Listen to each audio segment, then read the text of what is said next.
The table for 8 sat empty except for me. The gold and silver, congratulations. Balloons bobbed against the ceiling fan, casting strange shadows over the white tablecloth. I checked my watch. 2 hours and 17 minutes since I'd arrived. My phone remained silent except for the occasional ping from the restaurant's Wi-Fi connecting and disconnecting. Would you like to order now, or are you still waiting? The server asked for the 4th time, sympathy edging into impatience. Just 5 more minutes, I said, the words feeling hollow even to my own ears. The reservation had been made by Quinn, my boss, who had enthusiastically suggested this upscale restaurant to celebrate my promotion to senior research developer. We'll get everyone there, he'd promised. The whole team wants to celebrate you, Bryn. I sipped water that had long since lost its chill and pretended to study the menu I'd memorized an hour ago. My finger traced circles on the condensation from my glass, creating tiny pools on the tablecloth. The waitstaff now actively avoided eye contact, their pitying glances more painful than outright rudeness would have been. My phone vibrated against the table. Not a text from Quinn explaining the delay. Not an apology from Talia, who had been my work confidant for 5 years, who had helped me rehearse my acceptance speech for this very promotion. Instead, a notification from a social media app I rarely used. Something twisted inside me as my finger hovered over the screen. I shouldn't look. I knew I shouldn't. I tapped it anyway. The image loaded slowly, pixel by pixel, like the universe wanted to give me one last chance to turn away. There they were, my entire department crowded around a massive cake at the rooftop bar across town. The Skyline, where we sometimes went for after-work drinks. Where I'd once held Talia's hair back when she got sick after too many cocktails. Where Quinn had first mentioned I might be considered for promotion. Happy retirement, read the icing on the cake. The caption tagged Camden, my rival who'd been with the company for just 7 years to my 5. Camden, who consistently took shortcuts while I worked weekends. Camden, who was apparently important enough for everyone to abandon my celebration. In the photo, Talia had her arm around Camden, her smile wider than any she'd ever given me. Quinn stood nearby, raising a toast. Nico, Faye, Wes, Jasper, all my colleagues, clustered around, glasses high, faces flushed with genuine joy. Not one of them had even bothered to text me. I zoomed in on the timestamp. The photo had been posted 40 minutes ago, when they were already over an hour late to my dinner. This wasn't a case of stopping by both events. They had chosen, collectively and deliberately, to skip mine entirely. The realization hit me with physical force. I wasn't just forgotten. I was excluded, intentionally left behind while they celebrated the person who had made my professional life a quiet nightmare for years. My finger hovered over the screen when another notification appeared. HR department. We need to talk. Now. Before I could process this, another message flashed. 93 missed calls. My hands began to tremble. Was I being fired? On my promotion day? Had the announcement been a mistake? Had they gathered to celebrate Camden's retirement and my termination on the same night? I stood up so quickly, my chair scraped loudly against the floor. Throwing cash on the table to cover the drinks I'd nursed for hours, I rushed outside, ignoring the startled looks from the restaurant staff. Rain had started to fall, gentle but persistent. I stood under the restaurant's awning, staring at my phone in disbelief. 93 missed calls, all from the company's HR department. How had I not noticed them? Then I remembered turning off my ringer during a meeting that morning and never turning it back on. With shaking fingers, I called the number back. Human Resources, this is Veda speaking. The voice on the other end sounded breathless, panicked. This is Bryn Azarian. I have several missed calls from... Bryn, thank goodness. Where have you been? We've been trying to reach you for hours. I was at my promotion dinner, I said, bitterness seeping into my voice. Alone. There was a brief pause. Listen, we have a situation. The materials for tomorrow's investor meeting. They're showing catastrophic failures in test buildings using the rapid development formula. My heart started pounding. The rapid development formula? That's not my work. That's Camden's approach. Well, it's what's in all the presentation materials. The CEO is furious. The entire executive team is at headquarters now. The company will collapse if tomorrow's funding round fails. But my formula works. I have all the test results. Can you come in, now? You're literally the only person who might save us. I glanced back through the restaurant window at my empty celebration table.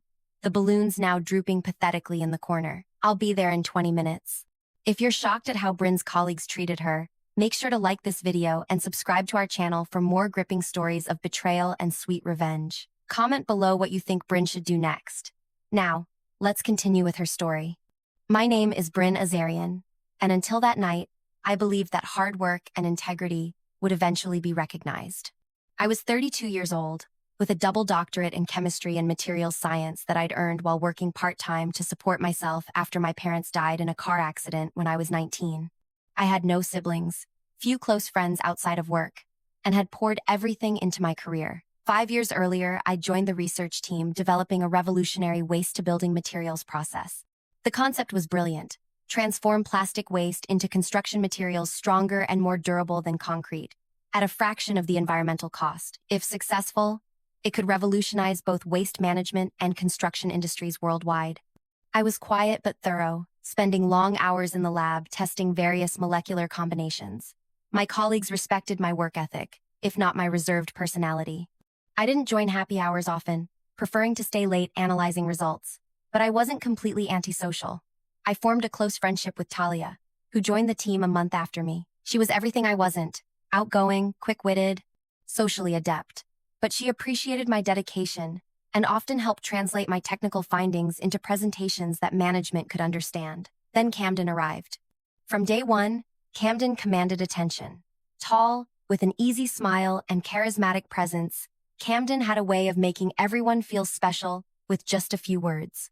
Within weeks, Camden had charmed the entire management team with grandiose promises and flashy presentations. While I meticulously tested formulations in the lab, recording every failure and incrementally improving our process, Camden spent time cultivating relationships with upper management. When I raised concerns about Camden's rushed processes, skipping crucial testing phases, I was labeled overcautious and afraid of innovation. Science takes time, I argued in one heated meeting. So does bankruptcy, Camden replied, earning chuckles from around the table. We need to move faster or we'll miss our market window. Quinn, our department head, began excluding me from key discussions. I noticed meeting invites arriving after sessions had already begun. Reports I submitted would be misplaced. My budget requests were delayed or denied. My colleagues slowly drifted away too, gravitating toward Camden's orbit of optimism and promises. Only Talia remained loyal, or so I thought. They just don't understand how thoroughness protects the company, she would assure me over lunch. Keep doing what you're doing, Bryn. Someone will notice eventually. And someone did notice. 3 weeks ago, independent testing confirmed what I had known for months. My formula worked. It created materials that were stable, strong, and scalable. Camden's rapid development approach, which had been promoted as the company's primary direction for the past year, showed alarming instabilities in prolonged weather testing. The announcement of my promotion to senior research developer shocked everyone, especially me. The company needed someone to lead the commercialization phase, and somehow, despite years of being sidelined, I'd risen to the top. Camden announced retirement the very next day, scheduling a party for the same evening as my promotion dinner. I tried not to take it personally. Maybe after being the golden child for so long, the reality of being passed over was too much to bear. Talia had promised to be at my dinner early. I'll help set everything up, she'd said. This is your moment, Bryn. Now, as I drove through the rain toward the office, her betrayal stung more than all the others combined. The parking garage was unusually full for 8 o'clock at night. I recognized the CEO's luxury vehicle and several executive cars. This was serious. When I entered the conference room, the tension was palpable. Screens displayed images of crumbling test structures, the rapid development formula disintegrating under basic weather conditions. Quinn looked up, surprise flashing across his face. Bryn, what are you doing here? Weren't you having some dinner? HR called me. 93 times, actually. I kept my voice neutral, though anger simmered beneath the surface. The CEO waved me over.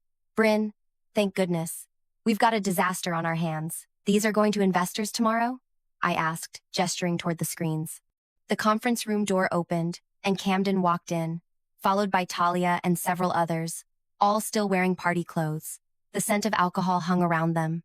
My retirement party was interrupted for this? Camden asked, voice sharp with irritation. The formula just needs minor adjustments. I opened my laptop, avoiding looking at Talia. That formula will never work. The molecular bonding is fundamentally unstable under variable weather conditions. So, we're doomed, the CEO said, rubbing his temples. Not exactly. I pulled up my test results.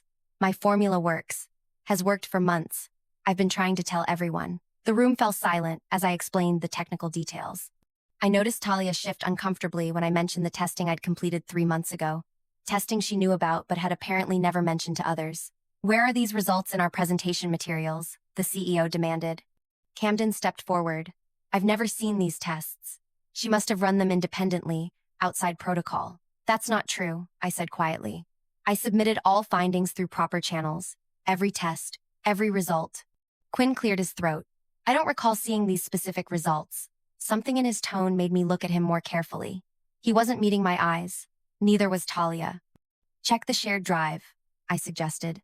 Project folder, subfolder, long-term stability testing, date range March through May. The CEO nodded to the IT director, who pulled up the drive on the main screen. The folder was empty. That's impossible, I whispered. I uploaded everything. Files get lost, Camden said with a shrug, especially when they're not properly communicated to the team. I felt a cold understanding sweep through me. This wasn't an accident. Someone had deliberately removed my findings, but I had prepared for this possibility. Years of being overlooked had taught me to keep backups. I have copies, I said, plugging my external drive into the computer. And I can prove these tests were completed under protocol. As the files loaded, I noticed Talia slip something into a desk drawer at the back of the room. Her movement was casual but purposeful. For the next 2 hours, I walked the executive team through my formula and testing protocol. By the end, there was consensus. We would revise tomorrow's presentation to feature my stable formula instead of Camden's failing one. You've saved us, Bryn, the CEO said, patting my shoulder as the meeting broke up. I don't understand how we almost missed this. I smiled tightly. Neither do I. As people filed out, I hung back, pretending to gather my materials. When the room emptied, I walked to the drawer I'd seen Talia access. Inside was a folder labeled Camden's Final Project, Investor Presentation. I opened it with trembling hands. There were my original reports, with my name removed and Camden's inserted instead. I stared at the altered documents, a strange calm settling over me. 5 years of dedication, of being overlooked and underestimated, crystallized into this moment of absolute clarity. It wasn't just Camden. It was Talia. It was Quinn. It was an entire system that rewarded those who took shortcuts over those who did the work. I made digital copies of the altered documents and carefully returned the originals exactly as I'd found them. Then I walked out of the building into the rain, which had intensified to match my mood. That night, I didn't cry. I didn't scream. I lay awake in my apartment, staring at the ceiling, formulating a plan that would change everything. The next morning, I arrived at work early, before most of the team. The investor meeting was scheduled for 10 a.m., and everyone would be scrambling to incorporate my formula into the presentation. I dressed meticulously, a sleek outfit I'd bought for my promotion dinner, tags still attached. Quinn spotted me in the hallway and approached with a nervous smile. Bryn, you're a lifesaver. The team worked all night revising the materials. Happy to help, I said, my voice pleasantly neutral. About last night, he began, then paused. Your dinner. We should have... It's fine, I interrupted. The company comes first, right? That's what you've always said. He looked relieved. Exactly. I'm glad you understand. I understand perfectly, I replied, maintaining eye contact until he looked away first. The investor meeting went flawlessly. My formula impressed the group of stern-faced venture capitalists who had flown in from across the country. The CEO beamed as they agreed to provide the full funding amount, $180 million to scale production. Camden sat at the far end of the table, face carefully composed but fingers drumming restlessly against a leather portfolio. Talia kept shooting glances my way, but I focused on answering technical questions with precision and confidence. After the investors left, the CEO clapped his hands together. Champagne for everyone! We did it! Glasses were passed around, and Quinn raised his in a toast. To teamwork and innovation. Everyone drank except me. When Quinn noticed, he raised an eyebrow. Not celebrating, Bryn? I'm just processing, I said quietly. It's been an eventful 24 hours. Camden approached, champagne glass in hand.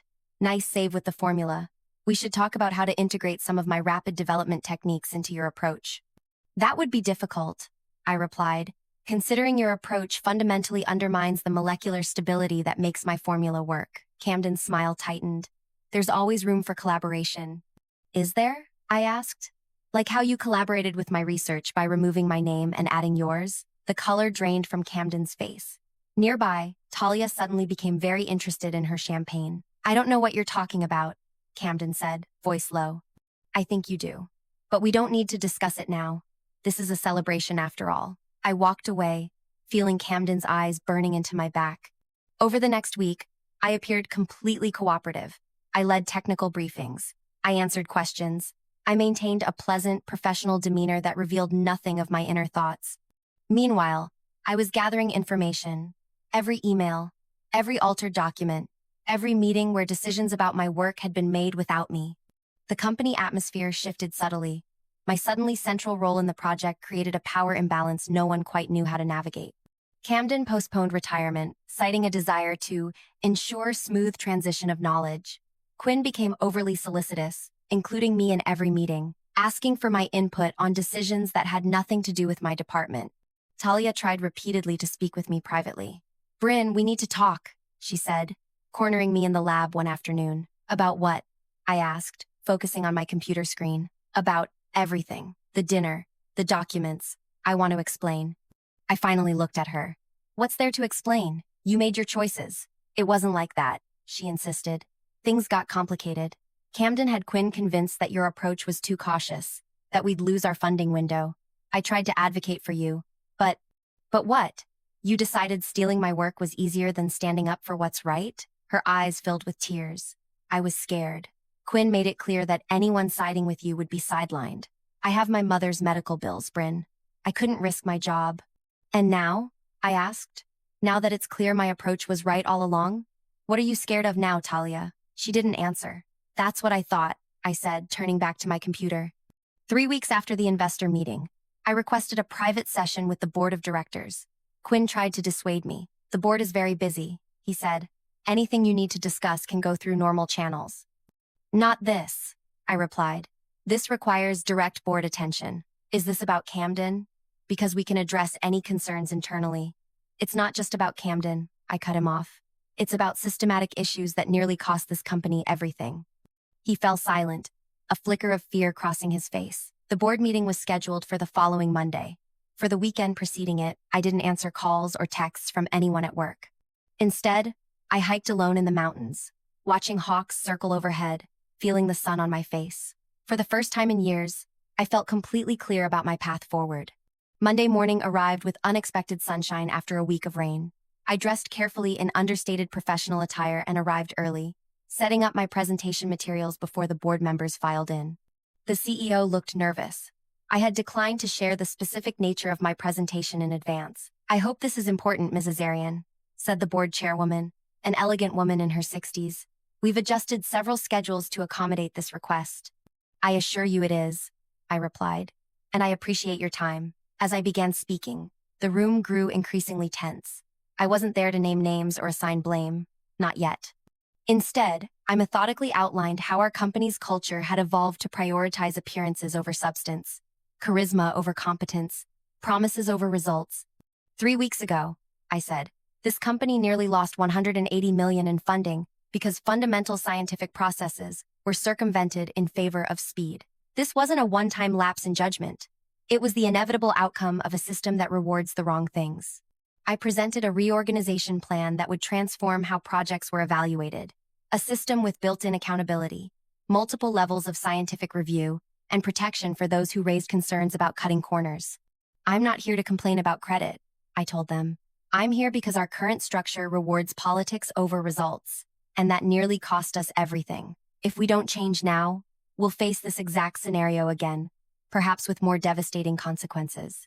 The board members exchanged glances. The chairwoman leaned forward. What you're suggesting would require significant restructuring, she said, including changes to key leadership positions. Yes, I agreed. It would. And you have concrete recommendations for those changes? I slid a folder across the table. I do. The CEO reached for it, but the chairwoman got there first. She opened it and read silently, her expression unreadable. Then she passed it to the person beside her. One by one, the board members reviewed my proposal. When everyone had read it, the chairwoman spoke. We'll need to discuss this privately, Mrs. Arian. Please wait outside. I nodded and left the room, sitting on a bench in the hallway. Through the closed door, I could hear raised voices. 2 hours passed. My phone buzzed with texts from Quinn, from Talia, from others on the team. all asking what was happening in the board meeting. I ignored them all. Finally, the door opened. The chairwoman gestured for me to come back in. "Ms. Azarian," she said once I was seated, "the board has deliberated on your proposal. While we have some modifications to suggest, we are in agreement with the fundamental restructuring you've outlined." The CEO looked pale. Several board members wouldn't meet my eyes. "Furthermore," she continued, "we believe such a significant reorganization requires new leadership. The board has voted to create a new division, Innovation Verification, with direct oversight of all research protocols and testing procedures. We would like to offer you the position of Division Director, effective immediately." I kept my expression neutral, though my heart raced. "And my reporting structure? You would report directly to the board," she replied, "and current research leadership would report to you." Quinn would report to me. The realization must have hit him at the same moment, as he shifted uncomfortably in his seat. "When would you like to announce these changes?" I asked. "A company-wide meeting has already been scheduled for tomorrow morning," the CEO said, his voice strained. "We should present a united front." "Of course," I agreed. "A united front is important." That night, I slept better than I had in years. The next morning, the entire company gathered in the auditorium.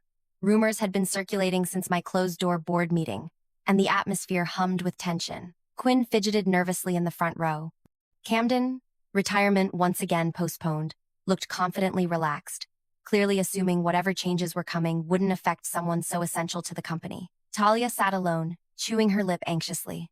The CEO took the stage first, his smile not quite reaching his eyes as he announced the creation of the new Innovation Verification Division. When he introduced me as the division director, a murmur ran through the crowd. I stepped up to the microphone, surveying the faces before me, some confused, some worried, some calculating how this would affect their positions. "Thank you all," I began.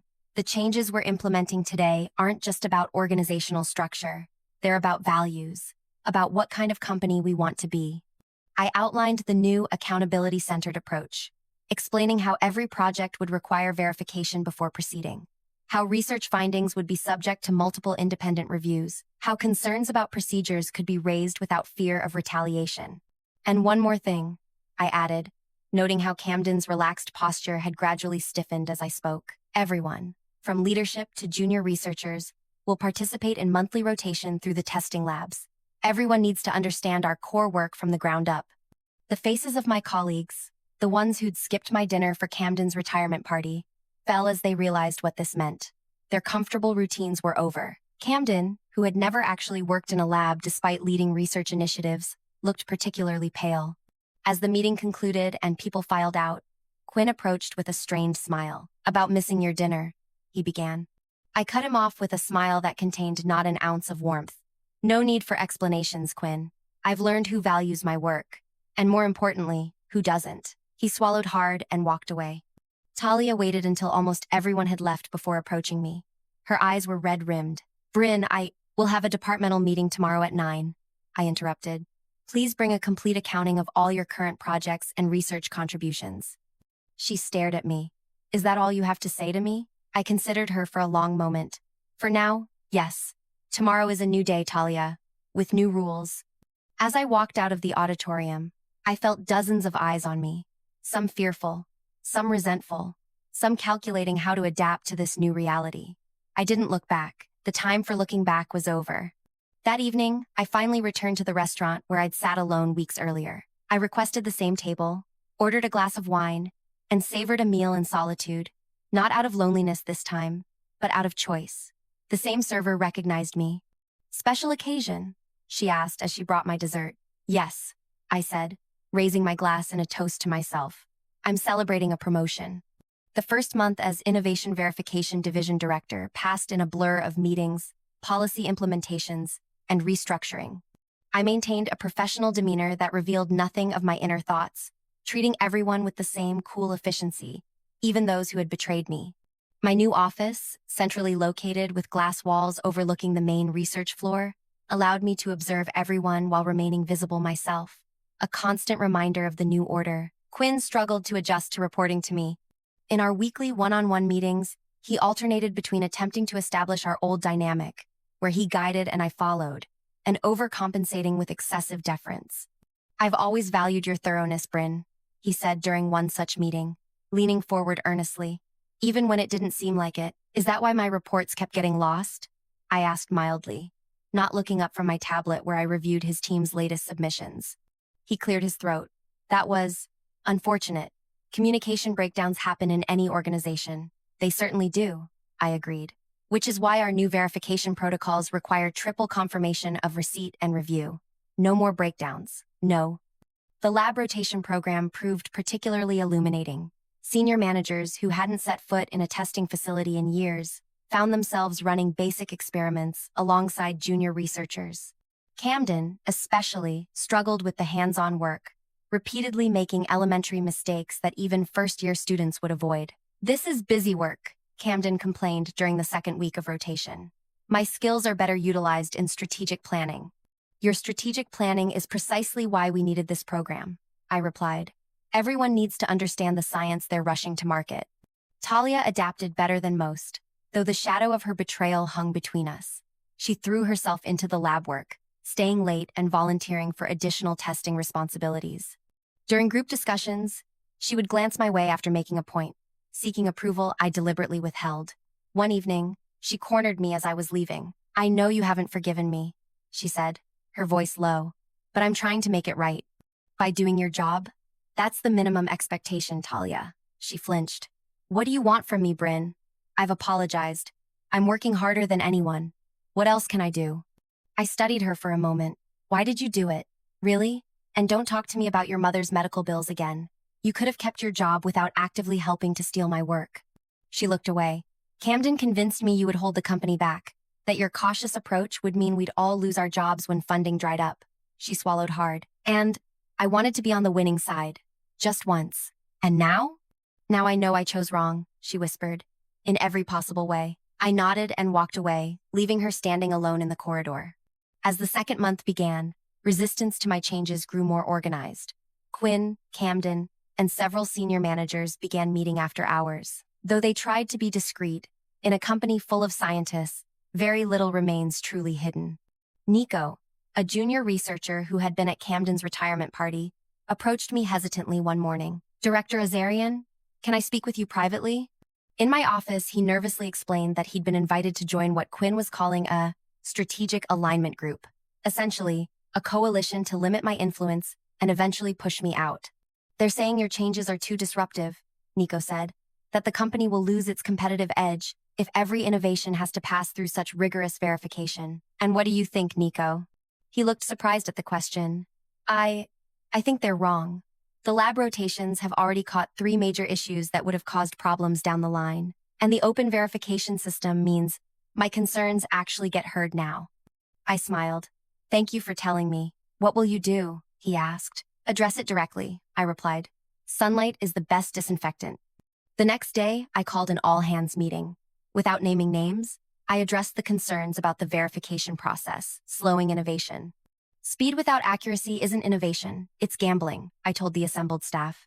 And we almost lost everything on that gamble 3 months ago. I presented data showing that despite the additional verification steps, our actual development timeline had shortened. Without the constant backtracking to fix fundamental issues that had been overlooked in the rush, we were making more consistent progress. Anyone who feels our new structure is too restrictive is welcome to meet with me directly. I concluded. My door is always open.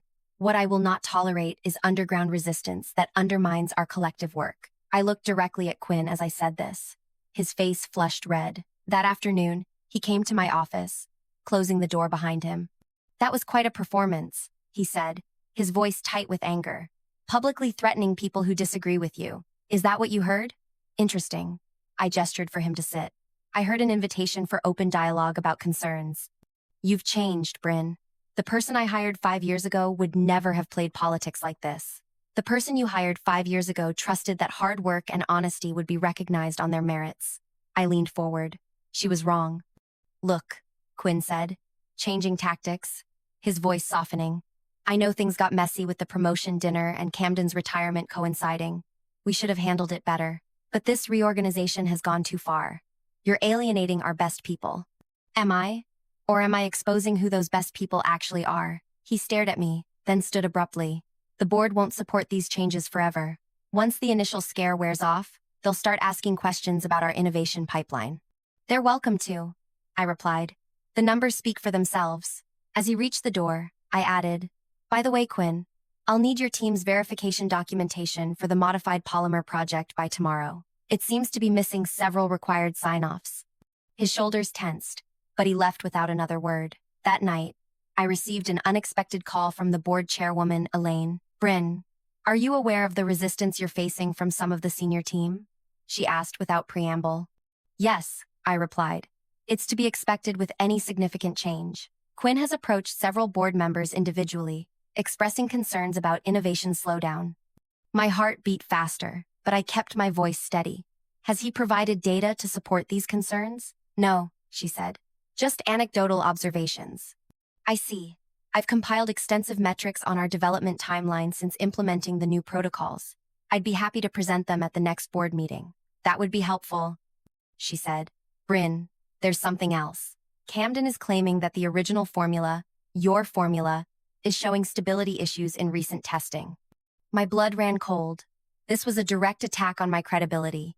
If the formula that had saved the company turned out to be flawed, my position would be untenable. That's impossible, I said, unless the testing parameters have been modified. That's what I thought you might say, Elaine replied, which is why I've arranged for an independent lab to verify the results. In the meantime, tread carefully. You've made powerful enemies. After we hung up, I sat in my darkened apartment, mind racing. This wasn't just resistance to change. This was a coordinated effort to discredit me and reverse everything I'd accomplished. They were trying to prove that I was just as willing to cut corners as they were. The next morning, I arrived at the office before anyone else. I needed to examine Camden's alleged testing data before others arrived. It didn't take long to find the reports.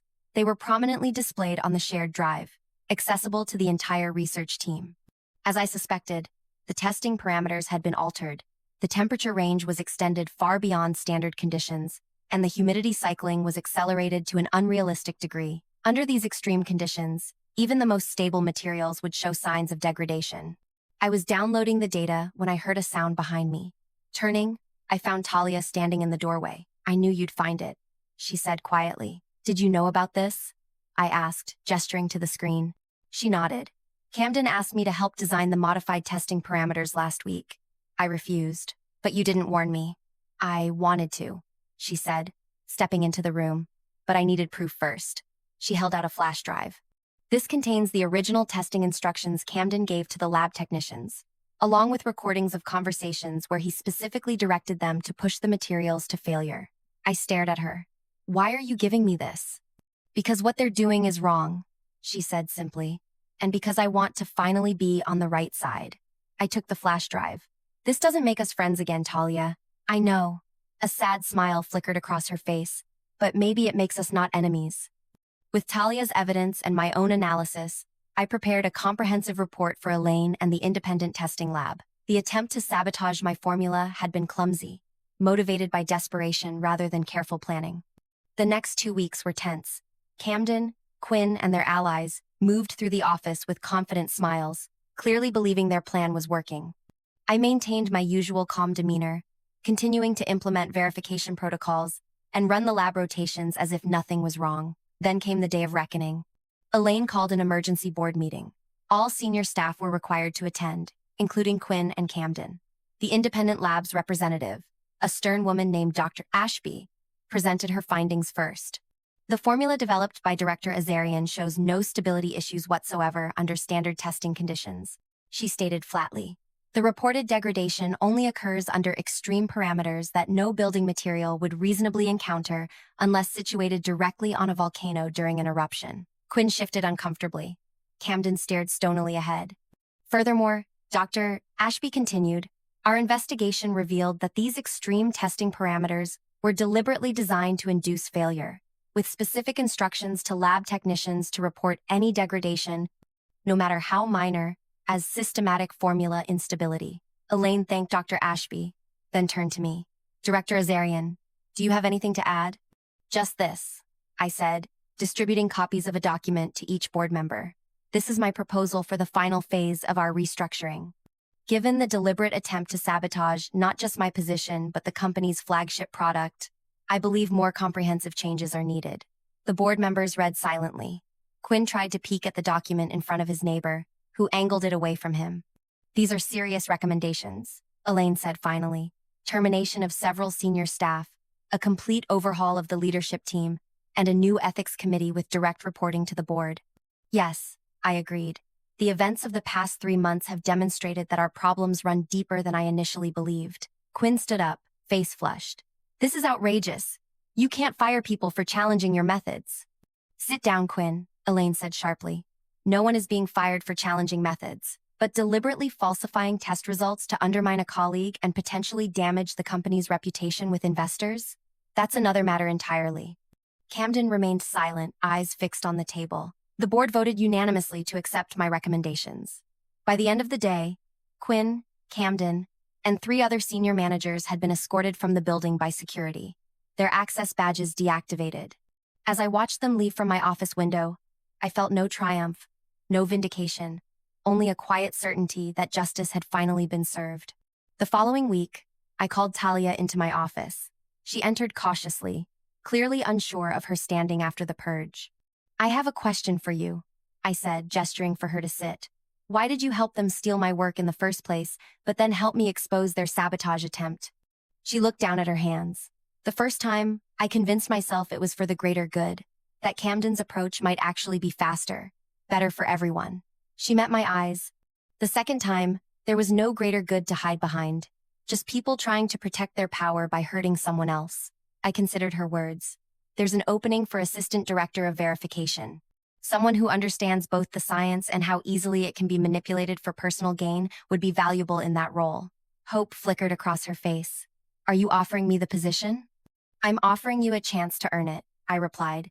"It will take time to rebuild trust. Are you willing to put in that time?" "Yes," she said without hesitation. "Whatever it takes."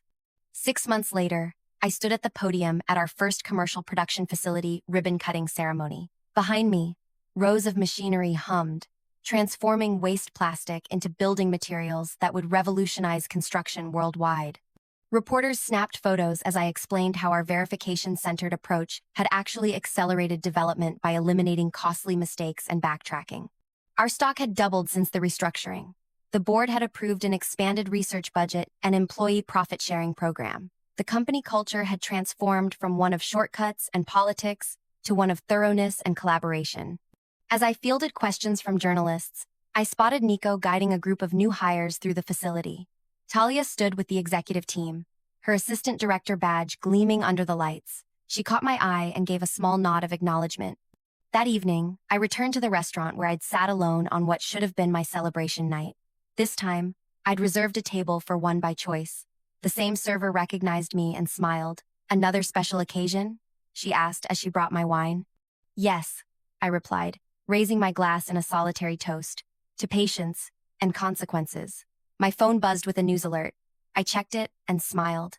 Quinn had just been turned down for a position at his 3rd company in 6 months. Camden's consulting business had filed for bankruptcy after failing to secure any clients. The consequences of their actions had followed them, just as night follows day. I put my phone away and savored my meal, no longer the woman who had been forgotten and betrayed, but the architect of my own justice. Not through dramatic confrontation or public humiliation, but through something far more powerful, creating a system where integrity finally mattered more than charm, where substance outweighed style, where the work spoke for itself. My revenge wasn't in destroying those who had wronged me. It was in building something so much better in their absence that their own choices had rendered them irrelevant. If this story of professional revenge resonated with you, please hit that like button and subscribe for more stories about justice served with patience and intelligence. Have you ever been overlooked or had your work stolen? Share your experience in the comments below. Remember, sometimes the best revenge isn't about getting even. It's about getting ahead and creating a system where integrity actually matters.